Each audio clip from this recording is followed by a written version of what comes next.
पहले आसमान पे कदम रखा मेरे नबी ने, हजरत आदम अलैहिस्सलाम से मुलाकात हुई। हजरत आदम ने आपको सलाम किया, आपको खुशामदीद कहा, मरहबा कहा।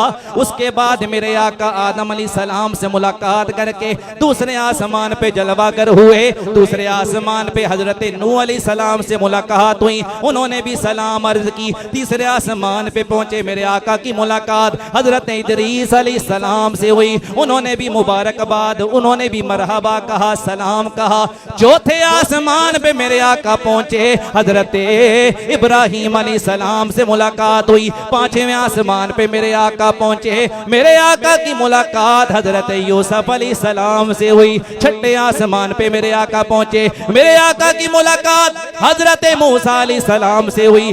सातवें आसमान पे मेरे आका पहुंचे, मेरे आका की मुलाकात हजरत ईसा अलैहिस्सलाम से हुई। उसके बाद मेरे आका करते करते आगे बढ़ते बढ़ते सिदरा पे पहुंच गए। जब सिदरा पे मेरे आका पहुंचे, जिब्राइल भी रुक गए, अर्ज करने लगे या रसूल अल्लाह मैं यहां से आगे नहीं जा सकता, मैं यहां से आगे नहीं जा सकता। मेरे नबी ने फरमाया तू पहले आसमान से लेके यहां तक, बुराक पे जमीन से लेके आसमान तक, फिर आसमान पहले आसमान से लेके सातवें आसमान तक, सातवें आसमान से लेके यहाँ सिदरा तक मेरे साथ आया, आगे क्यों नहीं जा सकता? अर्ज की या रसूल अल्लाह ये मेरी हद है, ये मेरी लिमिट है, लास्ट लिमिट, यहां से आगे मैं नहीं जा सकता। फरमाया अगर जाएगा तो क्या होगा? अर्ज की या रसूल अल्लाह यहां से आगे अगर मैं चला गया तो मेरे पर जल के राख हो जाएंगे, मैं हलाक हो जाऊंगा। यहाँ उलमा कराम ने बड़ी मजे की बात लिखी, आपने फरमाया कि ये थे जिब्राइल। मेरे नबी ने फरमाया दो वजीर हैं मेरे जमीनों पे, दो वजीर हैं आसमानों पे। या रसूल अल्लाह जमीन वाले वजीरों का नाम क्या है, आसमान वाले वजीरों का नाम क्या है? फरमाया जो जमीन पे मेरे वजीर हैं एक का नाम अबू बकर है, एक का नाम उमर है। या रसूल अल्लाह आसमान वाले? फरमाया पहला जिब्राइल है, दूसरा मीकाईल।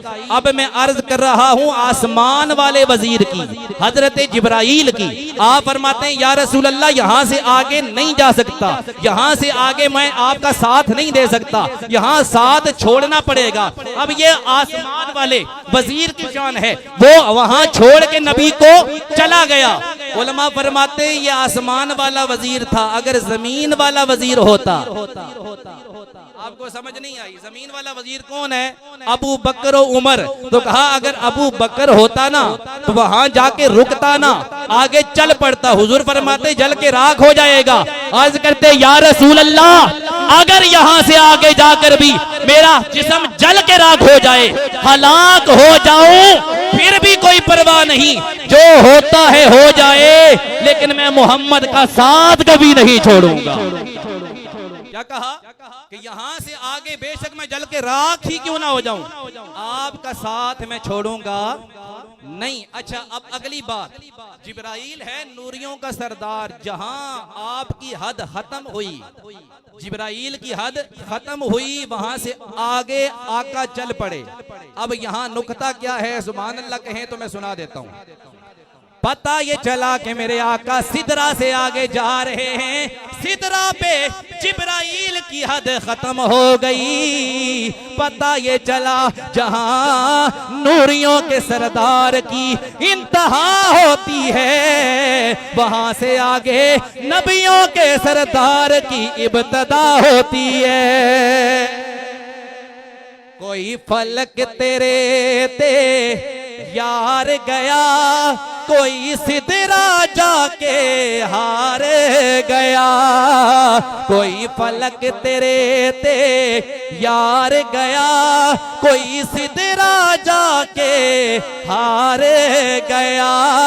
एक कालियां जुल्फा वाला सी, एक कालियां जुल्फा वाला सी, जेड़ा लंघ अरशों पार गया।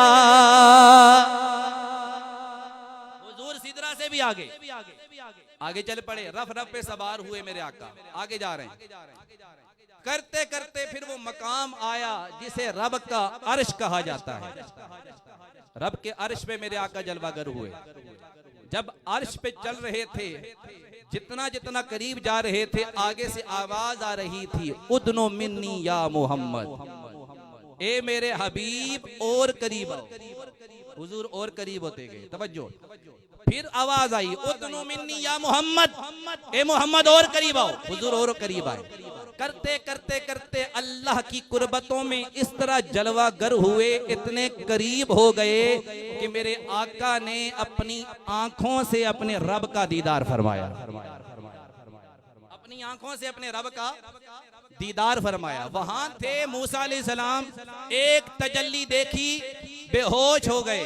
इधर मेरे आका अपनी आंखों से रब का दीदार कर रहे हैं और मेरे आका फरमाते हैं मैंने अपने रब को बड़ी हसीन सूरत में देखा। फरमाया कि तुम कहते हो इंसानों को देखकर कहते हो फलां इंसान बड़ा खूबसूरत है। फरमाया जब इंसान इतने खूबसूरत हैं, ये मखलूक इतनी खूबसूरत है, तो फिर अंदाजा कर लो इनको बनाने वाला रब कितना प्यारा। चंगी सूरत ते आशिक होना। मियां साहब यहाँ बोले, आपने फरमाया कि लोग आशिक होते हैं अल्लाह की मखलूक पर।